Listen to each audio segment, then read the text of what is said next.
साधक ने पूछा है पाप क्या है। इस प्रश्न का सीधा सा उत्तर यह है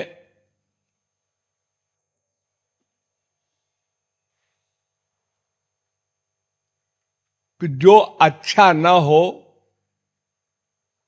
वो पाप है। दो चीज होती है, एक अच्छी एक बुरी, एक पुण्य एक पाप, एक शुभ कर्म एक अशुभ कर्म।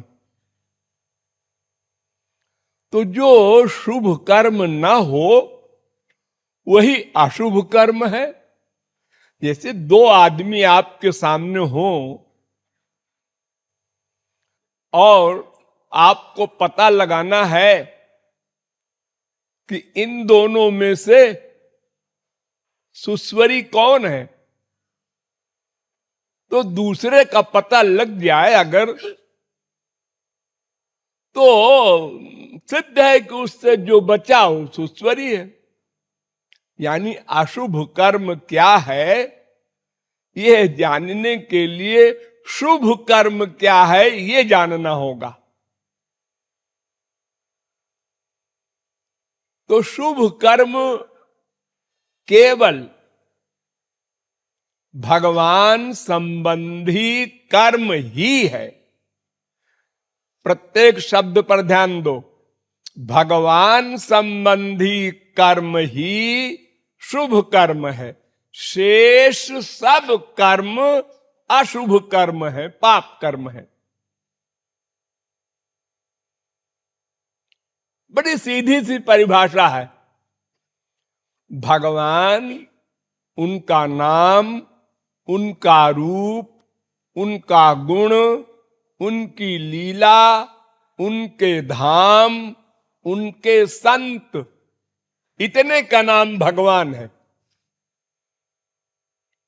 इतने में कोई छोटा बड़ा नहीं, सब में सबका निवास है। तो इतने में अगर आपका भाव क्रिया सही है तो आप शुभ कर्म करने वालों में आ गए। अगर इनके प्रति खराब भावना आई, दुर्भावना आई, तो वो सबसे बड़ा पाप। और इन सब में दो ही प्रमुख हैं, एक भगवान श्री कृष्ण और एक उनका जन महापुरुष। इन दोनों के प्रति अगर हमारे मन का अनुराग हुआ, शरणागति हुई, तो ये शुभ कर्म है। और इन दोनों के विपरीत अगर हमने कुछ सोचा, बोला नहीं, सोचा, उसको दुर्भावना कहते हैं, तो इस पाप का नाम है नामापराध। ये सबसे बड़ा पाप है। इससे आगे और कोई पाप नहीं। इसके नीचे 5 महापाप होते हैं। ब्राह्मण की हत्या और इसी प्रकार के शराब पीने वाला आदमी, ये सब महापापी है 5 प्रकार के। और उससे नीचे है वो सब पापी है। पापी, महापापी और नामापराध के पाप करने वाले ऐसे हैं जिनका कोई प्रायश्चित नहीं। शास्त्र में नहीं लिखा है आपने एक गाय मार दिया तो शास्त्र में प्रायश्चित लिखा है वो कर दीजिए, बस पाप से आप बरी हो जाएंगे। आप झूठ बोले हैं तो उसका ये प्रायश्चित तय कर लो, बस पाप से आप मुक्त हो गए। लेकिन नामापराध से मुक्त नहीं हो सकता कोई। जब तक कि जिसके प्रति नामापराध हुआ है वही क्षमा न कर दे। दुर्वासा इतने बड़े योगींद्र थे जो सृष्टि कर दे नई, पुरुष को पत्थर बना दे, इतनी पावर थी तपश्चर्या की। लेकिन अम्बरीश महापुरुष था, श्री कृष्ण का भक्त था।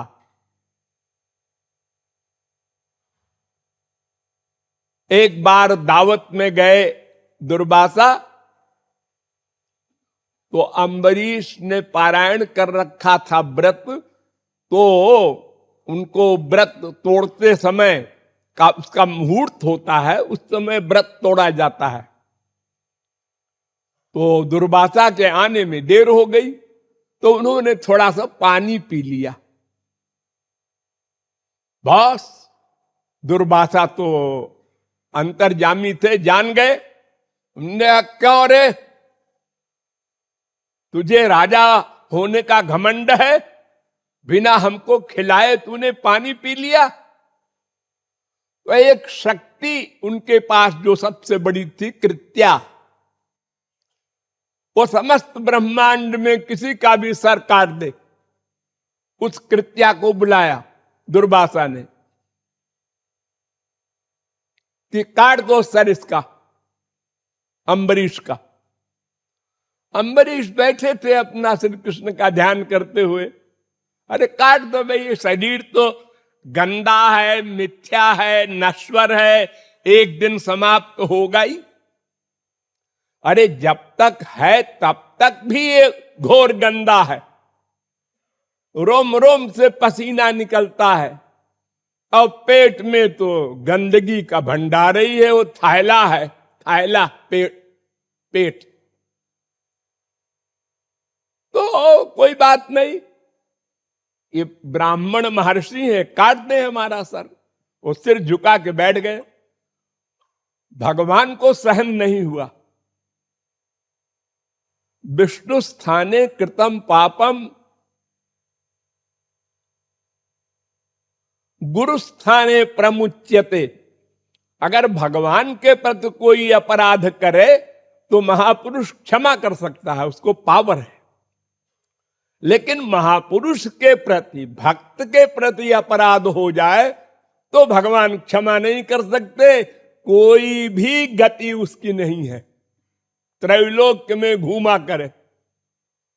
तो जब कृत्या को लगा दिया तो भगवान ने अपना चक्र लगा दिया कृत्या के पीछे, दुर्वासा के पीछे। अब दुर्वासा भागे, ब्रह्मा के पास गए, शंकर, सब जगह उनकी गति थी, इतने बड़े तपस्वी थे। सबने कहा भाई ये हमारे बस का नहीं है, तुमने भक्त के प्रति अपराध किया है, मैं कुछ नहीं कर सकता, वरना मैं भी बीच में मारा जाऊंगा कि तुमने नामापराधी का साथ दिया तो तुम भी नामापराधी हो। जैसे किसी आतंकवादी को कोई अपने घर में ठहरा ले तो वो भी गुनहगार है। तो आखिरकार फिर उनको राय दी गई कि देखो भाई, तुमने जहां अपराध किया है वहीं जाके क्षमा मांगो अम्बरीश से। ब्राह्मण तपस्वी होकर के भी क्षत्रिय राजा के चरण पकड़ कर रोए, तब चक्र पीछे हटा, क्षमा मिली। इतना बड़ा अपराध है नामापराध। एक बार गौरांग महाप्रभु ऐसे बैठे बैठे भक्तों से बोले, अरे भाई आज एक बड़े भक्त के पास चलना है मिलने। तो सारे भक्तों ने कहा है गौरांग महाप्रभु तो भगवान के अवतार हैं, ये किससे जाएंगे मिलने? अरे जो भी और कोई हो इनके पास आवे। लेकिन अब किसी के बोलने की हिम्मत नहीं। अब गुरुजी कह रहे हैं चलना है तो बस चलो भाई। तो एक पुंडरीक विद्यानिधि थे संत, और उनके ठाट बाट सोने के पलंग, हीरे जवाहरात लगे हुए। किसी राजा का भी ऐसा ठाट नहीं होगा जैसा ठाट उनका था। अब भक्तों ने देखा कि ये तो घोर संसारी है, और इसके लिए गौरांग महाप्रभु स्वयं चल कर आए। बड़ा आश्चर्य है। एक के दिमाग में ये बीमारी पैदा हो गई। औरों को आश्चर्य तो हुआ, लेकिन उन्होंने कहा अरे भाई ये ध्रुव प्रहलाद बड़े बड़े महापुरुष, सारी पृथ्वी के सम्राट रहे हैं भगवत प्राप्ति के बाद में, तो ये कोई ऐसा नहीं है कि यहां ऐसा क्यों हो रहा है।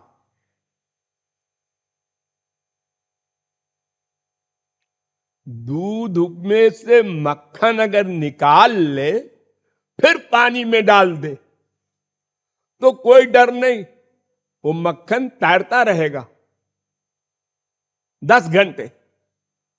लेकिन दूध में पानी मिला दोगे तो वो एक हो जाएगा। तो पहले दूध को दही बनाओ, फिर जमा करके दही बन गया तो मथो, तो मक्खन निकालो, फिर पानी में डाल दो। ऐसे ही पहले साधना करो, अंतःकरण को शुद्ध करो, गुरु के द्वारा दिव्य प्रेम प्राप्त करो। अब पक्का हो गया तुम्हारा स्वरूप। अब तुम चाहे करोड़ों वर्ष राज्य करो, अब माया तुम्हारा कुछ नहीं कर सकती।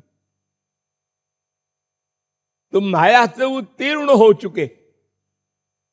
अब जैसे कमल के पत्ते पर जल रहता है, ऐसे ही तुम रहोगे। तुम्हारा काम योग माया से होगा। योग माया का मतलब माया का कार्य तो करे, काम का, क्रोध का, लोभ का, मोह का, ईर्ष्या का, द्वेष का। अरे करोड़ों मर्डर किया अर्जुन ने और हनुमान जी ने।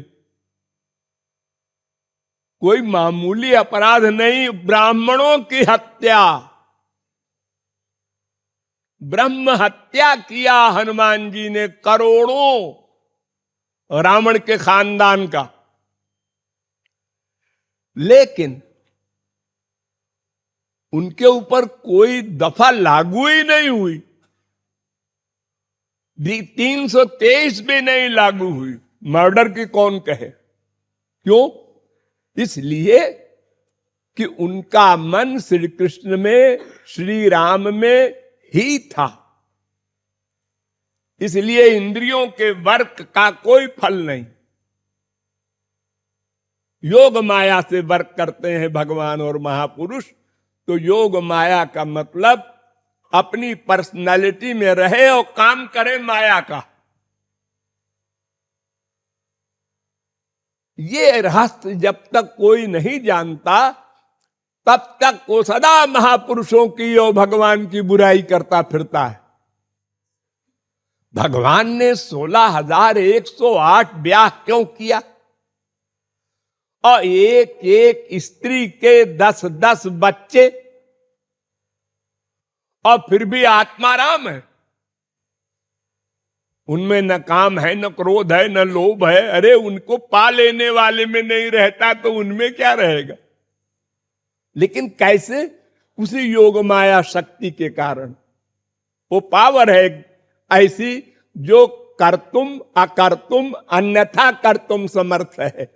जो चाहे करे, जो चाहे ना करे, जो चाहे उल्टा कर दे।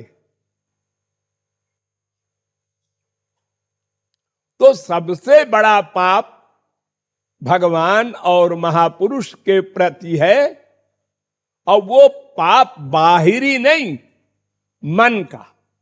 मन से हमने सोचा बस पाप हो गया। उल्टा सोचा, ये हमारी तरह तो खाता है, पीता है, चलता है, फिरता है, सोता है, हंसता है, रोता है, गाता है, ये काहे का भगवान है? बल्कि और अधिक आप लोगों में से किसी का बेटा बेटी, किसी का बीबी मां कोई खो जाए तो आप लोग क्या करेंगे? अरे रेडियो से अनाउंस करवाएंगे और टीवी में दे देंगे और 10-20 हजार आदमी यहां वहां भेज के पता लगाएंगे रिश्तेदारों में, ये तो करेंगे। लेकिन राम को देखो, पेड़ों से पूछ रहे हैं, हा सीता के नीता, आए पेड़ों, आए पहाड़ों, आए कंदराओ, बताओ मेरी सीता इधर से तो नहीं गई? ये लैला मजनू का जो आप लोग इतिहास पढ़ते हैं, भला बताओ इस इतिहास के आगे वो क्या है? अरे कोई पेड़ से पूछेगा क्या? पेड़ बोलेगा हाँ हमारे नीचे से होके गई है सीता? लेकिन समाधि में है, इतना स्त्री प्रेम। तो ये लीला, फैक्ट नहीं है, लीला। सर्वव्यापक को क्या नहीं पता है कहां सीता है, कहां कौन है। लेकिन इस लीला को अगर हम अल्पज्ञ देखते हैं तो कहते हैं ये देखो, ये देखो। और ये वशिष्ठ जी कह रहे थे कि ये भगवान है, ऐसे ही भगवान होते हैं। हम लोगों ने मजाक बनाया था, हम लोग भी थे। राम के जमाने में भी अनंत बार रहे, श्री कृष्ण के अवतार में भी अनंत बार रहे। तुलसी, सूर, मीरा, कबीर, नानक, तुकाराम, शंकराचार्य, वल्लभाचार्य, निम्बारकाचार्य, सबके जमाने में हम लोग रहे। लेकिन ये माया वाली बुद्धि लगाया, ये कितने लंबे हैं, कितने चौड़े हैं, काले हैं, गोरे हैं, सुंदर हैं, कुरूप। अरे ये क्या देख रहा? अंदर घुस के देख। अंदर तो घुसना आता ही नहीं, तो फिर क्या तू निश्चय करेगा किसी महापुरुष का? अरे भाई, अगर किसी एमए के पढ़ाने वाले प्रोफेसर का निर्णय करना है तो कम से कम तुम भी तो बीए पास रहो। एबीसीडी जानते नहीं हो और तुम निर्णय करोगे कि हमें हमको पढ़ा सकता है कि नहीं? हाँ? तो माइक एरिया में जब अपने से आगे वाली स्टेज पर बिना पहुंचे वहां का अनुभव नहीं हो सकता, तो दिव्य जगत में क्या है उसको तुम क्या जानोगे? इस बुद्धि से काम करोगे तो नष्ट हो जाओगे। जिन जिन लोगों ने, बड़े बड़े योगी इंद्र मुनि इंद्र ने भगवान की लीलाओं में, महापुरुषों की लीलाओं में बुद्धि लगाया, सब सर्वनाश हो गया सबका, क्योंकि नामापराध हो गया।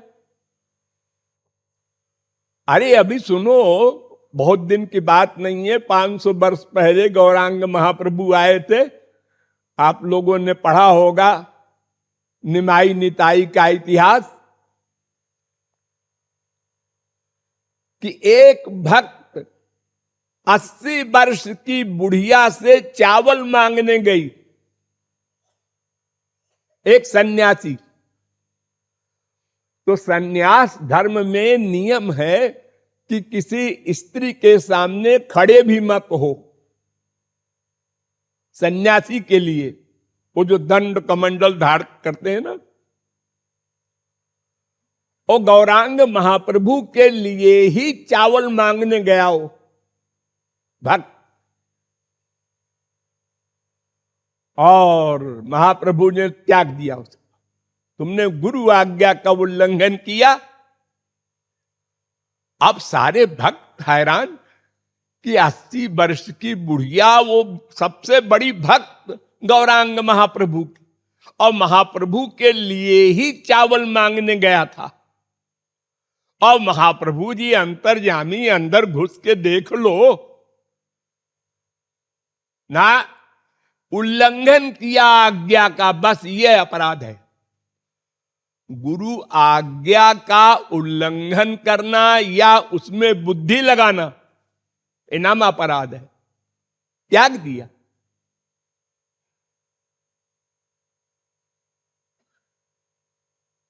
तो नामापराध सबसे बड़ा पाप, उसके नीचे 5 महापाप, उसके नीचे और सब पाप हैं, उनकी गिनती नहीं है।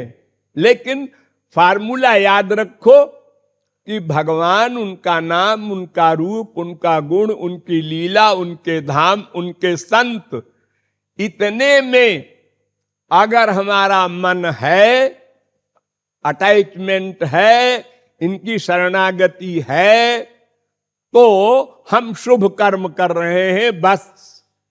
और जब उनका स्मरण छूट गया, संसार का स्मरण शुरू हो गया, बस पाप हो गया। देखो आश्चर्य बतावे, आप कहेंगे हम अपनी मां से प्यार करते हैं, पाप है? जी बिल्कुल पाप है। अपने बाप से प्यार करते हैं, पाप है? हां पाप है। भाई से प्यार करते हैं, बीबी से, किसी से, अपने परिवार में सब करते ही हैं, उसको तो कोई बुरा नहीं कहता।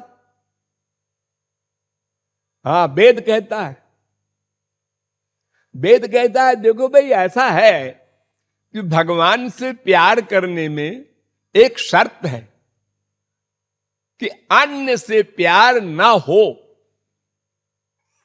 अनन्य प्रेम करो भगवान और महापुरुष से, अन्य से प्यार ना हो। देखो जैसे कपड़ा गंदा है तो उसको निर्मल जल से धोते हो तो मैल धुल जाता है। अगर तुमने उस गंदे कपड़े को गंदे पानी में डुबो दिया तो और गंदा होगा। तो हमारी मां हो, बाप हो, भाई हो, बहन हो, बेटा बेटी कोई हो, वो माया के अंडर में है या महापुरुष है? एक क्वेश्चन। माया के अंडर में है वो, महापुरुष तो नहीं है। तो फिर उसमें तुमने जो मन का अटैचमेंट किया था, तुम्हारा मन तो गंदा हो गया, और क्योंकि वो माया के अंडर में है।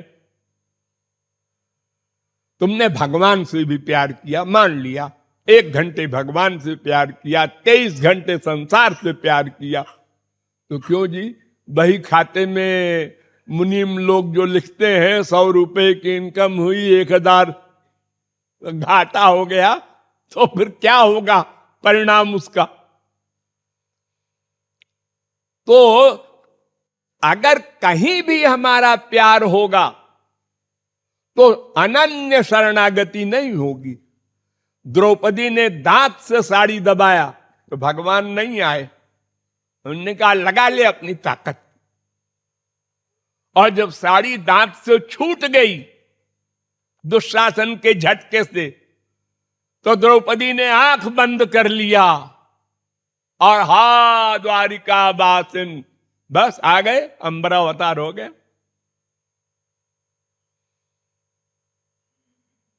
यद्यपि वो गंदी बात है, द्रौपदी और गजराज जो है सकाम भक्त हैं, शरीर के लिए भगवान को नहीं बुलाना चाहिए। अरे ये तो मिट्टी का पुतला है, जीवात्मा निकल गई तो जो बड़े बड़े प्यार के दावा करने वाले बाप माँ बेटा बीबी पति है, सब कहें घर से बाहर बाहर बाहर निकालो। अरे एक दिन तो रहने दो। अरे ना ना ना, दुर्गंध आएगी। अजी उसी के पीछे तो तुम लट्टू हो रहे थे। अरे वो और बात थी, अब वो कहां है, वो तो चला गया। तो इसलिए हमको बस इतने समझना है कि भगवान में, महापुरुष में जितनी देर आपके शरणागति हो, बस वही उतना आपका सही जीवन है और सही कर्म है, बाकी सब गलत। अब गलत में अनेक क्लासेस हैं। जैसे आपने एक चींटी को मार दिया, उसका पाप थोड़ा सा। एक गाय बैल को मार दिया, उसका पाप उससे बड़ा। एक मनुष्य को मार दिया, उससे बड़ा पाप। मनुष्यों में भी एक ब्राह्मण को मार दिया, उससे बड़ा पाप। ब्राह्मणों में भी एक वेद के ज्ञाता ब्राह्मण को मार दिया, उससे बड़ा पाप। और वेद के जानने वाले से भी अधिक जो भगवान को प्राप्त कर चुका है, उसके प्रति दुर्भावना भी कर दिया। अगर मैंने कुछ कहा नहीं उस महात्मा से, अरे कहा नहीं, सोचा। भगवान तो अंदर बैठे नोट करते हैं तुम्हारा सोचना, करना नोट नहीं करते। अर्जुन से भगवान ने कहा मन मुझ में रख दे और मार सबको। अर्जुन ने कहा ठीक है, भगवान ने मन रख दिया और सबको मारा। अब भगवान जिम्मेदार है। मजिस्ट्रेट कहता है पुलिस से गोली चलाओ, पब्लिक में चला दिया। अब वो कोई पूछे तुमने गोली चलाया? हां। तुमको फांसी होनी चाहिए, 4 आदमी मर गए। जी नहीं, वो मजिस्ट्रेट हमने ऑर्डर दिया। उससे कहो क्यों ऑर्डर दिया उसने? हम मजिस्ट्रेट से पूछा गया, उसने कहा साहब ये तो 4 ही मरे, अगर हम गोली न चलवाते तो 400 मर जाते। तो उसी प्रकार हमको ये समझे रहना है, बस उतना ही हमारा जीवन है, उतने ही सेकंड, उतने ही घंटे, जब तक हमारा मन हरि और हरिजन में लगा रहे। उसके बाद जहां कहीं जाए, देवताओं में गया तो भी गलत, वो सत्वगुणी है, वो भी माया के अंडर में है। और मनुष्यों में गया वो भी गलत, वो रजोगुणी है। राक्षसों में गया वो तो और ही गलत, वो तमोगुणी है। तो सत्वगुण, रजोगुण, तमोगुण तीनों माया के अंडर में है। इनसे प्यार करोगे तो जिससे प्यार करोगे उसी की प्राप्ति होगी। बड़ी सीधी सी फिलॉसफी है। 4 सामान है, एक तमोगुणी, एक रजोगुणी, एक सत्वगुणी और एक गुणातीत। तो 3 तो माया के अंडर में है, सत्वगुणी, रजोगुणी, तमोगुणी, देवता, मनुष्य, राक्षस। इनको तो आनंद मिला नहीं बेचारों को, 84 लाख में घूम रहे हैं। देवता भी। अब 2 बचे, भगवान और महापुरुष। ये संसार से परे हो गए, इनको परमानंद मिल चुका। इसलिए अगर उनसे प्रेम करेंगे तो उनकी प्रॉपर्टी मिलेगी, परमानंद। देखो, आपके मान लो 3-4 लड़कियां हैं, उन चारों का आपने ब्याह कर दिया 4 लड़कों से। अब एक लड़का आईएएस में आ गया तो उसकी बीबी मेम साहब कहलाएगी। कलेक्टर बनाओ, आगे कमिश्नर बनेगा, गवर्नर बनेगा। दूसरे लड़की का पति कंपटीशन में नहीं आया, क्लर्क रह गया, तो उसकी बीबी बबुआइन हो गई। तीसरी लड़की का पति शराबी निकल गया और साहब घर का सामान बेच बाच करके भिखारी हो गया, तो उसकी बीबी भिखारिन हो गई। यानी हम जिस लड़की को जिससे ब्याह करते हैं, दान देते हैं, उसी की प्रॉपर्टी उस लड़की को मिल जाती है। ऐसे ही ये मन है। तमोगुणी से प्यार किया, मरने के बाद नरक मिलेगा। रजोगुणी से प्यार किया, मरने के बाद फिर इसी मृत्युलोक में आएंगे। सत्वगुणी से प्यार किया तो कुछ दिन स्वर्ग में रहेंगे, फिर लौट के आएंगे संसार में। और भगवान और महापुरुष से प्यार किया तो माया से परे होके परमानंद पालेंगे। तो अब आप समझ गए पाप क्या है। पाप यही है भगवान और महापुरुष को छोड़कर कहीं भी मन का अटैचमेंट हो तो वो पाप है, क्योंकि उसका परिणाम बंधन। 84 लाख में घूमना, अरे हम देवता के लोक में गए थे, अरे गए तो थे, 4 दिन भोगा और चले आए। हाँ, जब उस पार्टी की गवर्नमेंट ने तुमको मिनिस्टर बना दिया, हाँ बन गए, अब पार्टी भंग हो गई तो अब मिनिस्टर साहब अपने घर में बैठ के मक्खी मारो। यानी स्वर्ग में जितने दिन का आपका पुण्य है बस उतने दिन तक आप रहेंगे, उसके बाद मर्त्यलोकम विशन्ति। ये छोटी मोटी मैंने पाप की परिभाषा बताई, बहुत लंबी चौड़ी है, आपके काम की बात मैंने बता दी।